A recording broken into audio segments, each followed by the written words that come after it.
இரும்பு கடைக்கு போகும்போது இந்த பேட்டரியை பார்த்தோம். அங்கேயே வச்சு செக் பண்ணும்போது பேட்டரி கொஞ்சம் நல்லா இருக்க மாதிரி தெரிஞ்சு, அதனால அதை காசு கொடுத்து வாங்கிட்டு வந்துட்டான். எடுத்து வந்து உள்ள கழட்டி பார்க்கும்போது உள்ள நல்லா நீட்டாவே இருக்கு. இது எதுக்காக வாங்கினோம்னா, எங்ககிட்ட ஒரு டீசல் பிளட் இருக்கு. அந்த டீசல் பிளட்ல கிக் அடிக்கிறது ரொம்பவே கஷ்டம். அதனால அது செல்ஃப் மோட்டர் மாட்டுறதுக்காக நாங்க ஏற்கனவே இந்த பேட்டரி வாங்கியிருந்தோம். இந்த பேட்டரியில என்ன ஒரு ப்ராப்ளம்னா, இதோட சைஸும் பெருசு. இதை மாட்டணும்னா நம்ம சேஸே கட் பண்ணி மாட்ட வேண்டியிருக்கும் அந்த வண்டியில. இந்த மாதிரி சின்ன பேட்டரியை மாட்டலாம் நினைச்சேன். ஆனா இது 10 ஆம்ஸ் தான். இதை வச்சு செல்ஃப் மோட்டர் யூஸ் பண்ண முடியாது. ஆனா இந்த லித்தியம் பேட்டரி இதோட சேம் சைஸ் இருக்கு. ஆனா இது 10 ஆம்ஸ், இது 24 ஆம்ஸ்.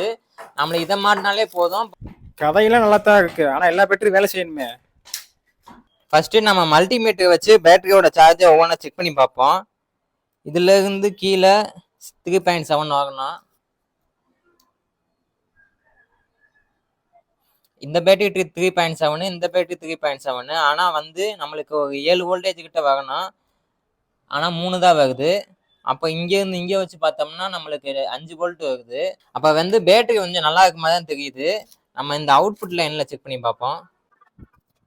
இப்ப அவுட்புட் லைன்ல நம்ம செக் பண்ணி பார்த்தா சுத்தமா சார்ஜ் இருக்க மாதிரி காட்ட மாட்டேங்குது. அப்ப இந்த பிஎம்எஸ் போர்டு தான் ரிப்பேர் ஆகிருக்கும். இந்த பிஎம்எஸ் போர்டுல பேட்டரியில இருந்து உள்ள போகிறது வந்து நம்மளுக்கு 5 வோல்ட் வருது. ஆனா வெளியில போகிறது சுத்தமா வரல. அப்ப வந்து இந்த பிஎம்எஸ் போர்டு தான் போயிருக்கு. அதுக்கு என்ன பண்ண பார்க்கணும்னா, இந்த பிஎம்எஸ் போர்டு இல்லாம இந்த பேட்டரியை மட்டும் ஸ்ட்ரைட் கனெக்ஷன் கொடுத்து சார்ஜ் போட்டு பார்ப்போம்.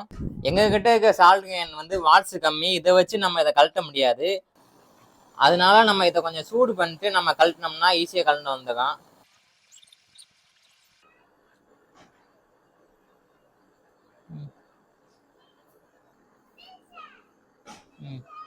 எங்க கிட்ட 24 ஆம்ஸுக்கு சார்ஜ் போக அளவு பவர் சப்ளை இல்லை. அதனால இந்த எல்இடிக்கு போக பவர் சப்ளை வச்சு சார்ஜ் போட்டு பார்ப்போம்.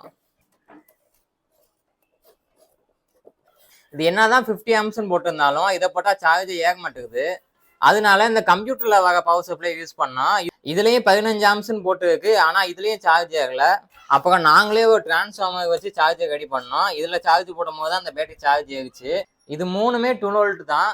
இது 50 ஆம்ஸ், இது 15 ஆம்ஸ், இது 10 ஆம்ஸ். ஆனா இதுல போட்டாதான் சார்ஜ் ஆகுது, இதுல போட்டா சார்ஜ் ஆக மாட்டேது. ஏன்னு உங்களுக்கு தெரிஞ்சா கமெண்ட்ல சொல்லுங்க. இந்த பிஎம்எஸ் போர்டு எல்லாம் இல்லாம ஸ்ட்ரெயிட்டா கனெக்ஷன் கொடுத்தா நம்மளுக்கு 13 வோல்ட் சார்ஜ் காட்டுது. இந்த பேட்டரி நல்லா இருக்கான்னு எப்படி செக் பண்றதுன்னா, நம்ம இதுல லோடு கொடுத்து பார்க்கணும். அதாவது மோட்டருக்கு வந்து நம்ம கனெக்ஷன் கொடுத்துட்டு இப்போ லோடு கொடுக்கும் போது வோல்டேஜ் வந்து டவுன் ஆகும். நம்ம 13.20ல 13.10, 13.5 அப்படி கம்மியான ஒன்றும் பிரச்சனை இல்லை. இதுவே இங்க 2 வோல்ட், 5 வோல்ட் அப்படின்னு ரொம்ப கம்மியானா பேட்டரி ரொம்ப மோசமா இருக்குன்னு அர்த்தம். இதுல இந்த பேட்டரி நல்லா இருக்கு. இந்த பிஎம்எஸ் போர்டு மட்டும் தான் போயிருக்கு. அதனால அந்த இரும்பு கடையில இருந்து எல்லா பேட்டரியும் வாங்கிட்டு வந்துட்டோம். இது ஆட்டோவோட செல்ஃப் மோட்டரு. இதை வச்சு தான் டீசல் பிளட்டுக்கு செல்ஃப் மோட்டர் ஆல்ட்ரேஷன் பண்ணுவாங்க. இப்போ இந்த சின்ன பேட்டரியை வச்சு இந்த பெரிய மோட்டரை சுத்த வைக்க முடியுதான்னு பார்ப்போம். இந்த நெகட்டிவ் வேக வந்து நம்ம எர்த்துல மாட்டியாச்சு. இந்த பாசிட்டிவ் வேக நம்ம இங்கனக்குள்ள கனெக்ட் பண்ணணும்.